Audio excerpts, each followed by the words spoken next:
Nå piger, semifinalen til DM i indefodbold. Hvad siger du, Lotte? Det var en vild kamp. Hvordan forløb den? Vi fik scoret sådan et, og så scorede de andre, og så scorede vi igen, og så scorede de andre, og sådan stod der 3-3, og så løb tiden, så skulle vi spille til sidste mål. Og så var der rimelig meget godt pres på, og nogle hede kampe mod dommerne. Og de var angreb til sidst. Og de var angreb til sidst. Hvad sker der så til sidst, Andrea? Og så er jeg så heldig, at de mister bolden, og så skyder jeg bare. Hvordan? Så skyder jeg den, og så...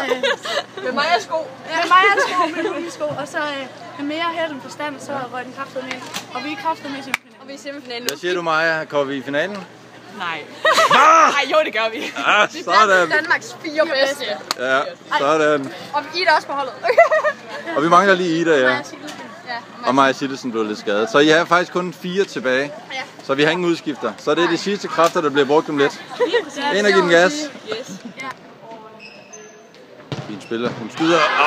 Fin redning inden fra Ellebæks målmand der. Andrea har muligheden. Ida er derovre.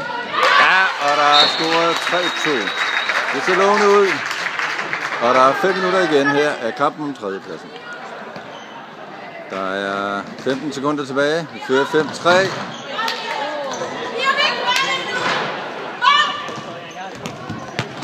Lotte kommer stærkt foran. Hun har spillet en fantastisk kamp i dag. God til at komme først på bolden.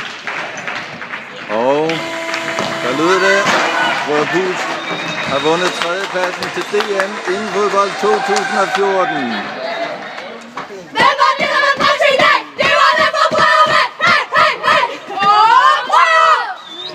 Efterskole. Stort tillykke til jer. Lad os give dem en hånd.